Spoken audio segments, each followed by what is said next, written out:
Hi అండి, welcome to Lakshmi Haripriya fabric. So ఈ రోజు నేనైతే మంచి బ్యూటిఫుల్ ఫ్యాబ్రిక్ అయితే తీసుకొచ్చాను. టస్సర్లో టిష్యూ ఫ్యాబ్రిక్ ఒక్కసారి చూడండి. మనకి ఇది డ్యూయల్ షేడ్లో అయితే కలర్ కాంబినేషన్ వచ్చేస్తుంది. సో ఇక్కడ వర్క్ అంతా కూడా మీరు ఒక్కసారి చూస్తే మంచి మనకి బీడ్స్ వర్క్ అయితే ఇవ్వడం జరిగింది.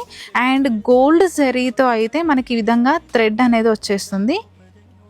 జెరీ అనేది ఈ విధంగా వర్క్ తీసుకొని దాని అవుట్ అంతా కూడా మనకి అవుట్లుక్లో అంతా కూడా బీడ్స్ అయితే ఇవ్వడం జరిగింది. సో ఇంకో ఫ్యాబ్రిక్కి చూడండి, ఇక్కడ డిజైన్ వచ్చేసరికి మంచి ఈ విధంగా హ్యాండ్ మేడ్ మనకి ఈ విధంగా జెరీతో అయితే వర్క్ ఇచ్చేస్తే దాంట్లోనే బీడ్స్ తీసుకున్నారు. లైట్గా మనకు అక్కడక్కడ చమ్కీస్ కూడా ఇవ్వడం జరిగిందండి. ఇదంతా కూడా హ్యాండ్ మేడ్ వర్క్ అనమాట. సో మంచి కలర్ కాంబినేషన్లో ఇన్ని కలర్ఫుల్గా ఉన్నటువంటి ఫ్యాబ్రిక్స్ని ఇక్కడ పెట్టాం కదా. జస్ట్ కేవలం వీడియోకి కొన్ని పెట్టాం. ఇంకా మీరు స్టోర్ని విజిట్ చేస్తే ఇలాంటి మల్టీ కలర్స్ డిజైన్స్లో ఉన్నటువంటివి చాలా ఉన్నాయి. సో మీకు నచ్చినది ఏ కలర్ అయినా కూడా సెలెక్ట్ చేసుకొని మీరు పర్చేస్ చేసుకోవచ్చు. అండ్ చాలామంది కూడా స్టోర్ని విజిట్ చేయని వాళ్ళు అస్సలు వరీ అవ్వాల్సిన అవసరం లేదండి. బికాస్ ఏంటంటే కింద మా కాంటాక్ట్ నెంబర్ ఉంది, ఆన్లైన్ ఫెసిలిటీ కూడా ఉంది కాబట్టి ఆన్లైన్ ఆర్డర్ చేసుకొని పర్చేస్ చేసుకోవచ్చు. Thank you.